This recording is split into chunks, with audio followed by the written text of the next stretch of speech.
Bab 583. Kurang berpendidikan. Sekte Spirit Sword. Suno Pang dengan rasa bersalah berkata kepada Roni Liao, ketua sekte, bawahan ini tidak berhasil dan gagal melindungi pewaris pedang kaisar.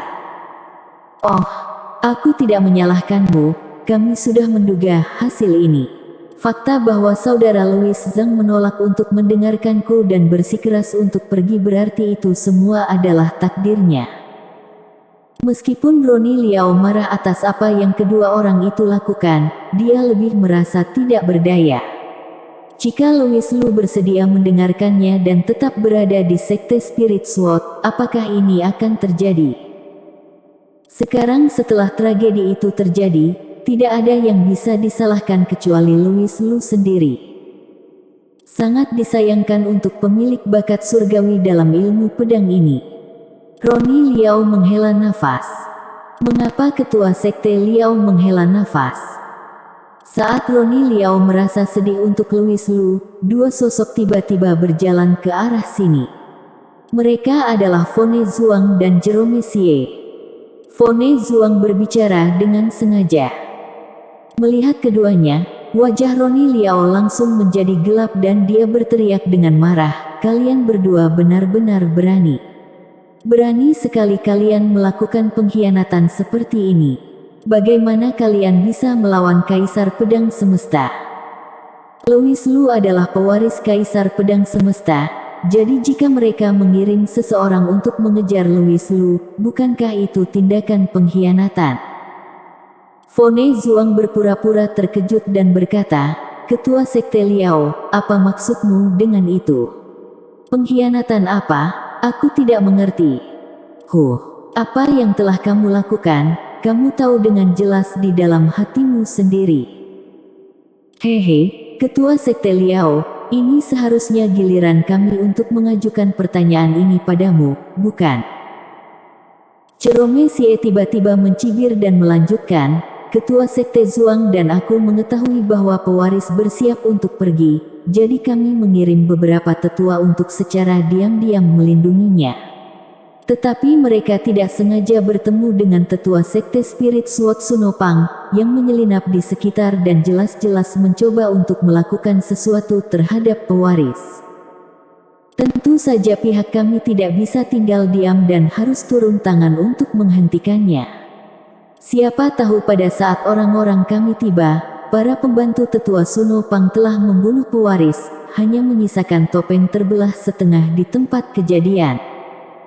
Aku hanya ingin bertanya kepada ketua sekte Liao, apakah ini perintahmu?" Jerome Xie berbicara dengan masuk akal dan melemparkan topeng di tangannya ke arah Roni Liao. Roni Liao berteriak, "Persetan dengan ibumu." Dia benar-benar membenci orang seperti Jerome Xie.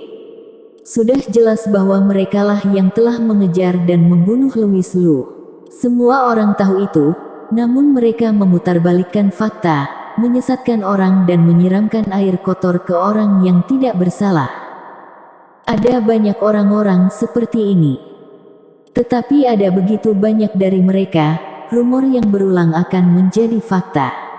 Bahkan jika kamu marah dan frustrasi, tidak ada yang dapat kamu lakukan terhadap mereka. Roni Liao sangat kesal saat ini sehingga dia tidak bisa menahan diri untuk tidak mengutuk, tetapi dia tahu bahwa tidak ada gunanya berdebat dengan kedua orang yang tidak tahu malu ini. Apakah ini topengnya Kak Louis? Meskipun Dantian Negi Liao masih dalam keadaan kacau, luka luarnya telah sembuh dan tidak mempengaruhi gerakan biasa, hanya wajahnya yang masih sedikit pucat. Melihat topeng terbelah setengah itu, dia segera menyadari apa yang telah terjadi. Matanya langsung merah dan dia berteriak, "Kalian berdua orang tercela, beraninya kalian membunuh Kak Louis. Aku, Kak Gendut, akan melawanmu." Meskipun si gendut biasanya suka sombong dan bicara besar, dia mewarisi satu keuntungan dari Roni Liao, keduanya sama-sama baik hati. Dia telah berada di sekte pedang untuk waktu yang lama, ditambah lagi telah dipengaruhi oleh Roni Liao sejak dia masih muda, bagaimana mungkin dia tidak menyadari karakter Fone Zhuang dan Jerome Xie, hati mereka sangat tercela. Termasuk insiden sebelumnya di mana Billion Si telah menargetkan dantiannya. Ronnie Liao telah menganalisis untuknya dan sebenarnya kedua orang ini sedang menunjukkan kekuatannya dengan cara ini.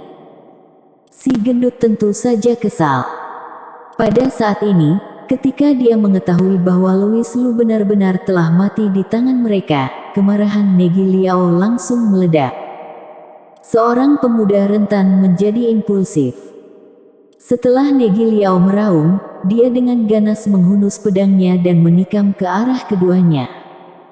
Namun detik berikutnya, plak, sebuah tamparan keras terdengar.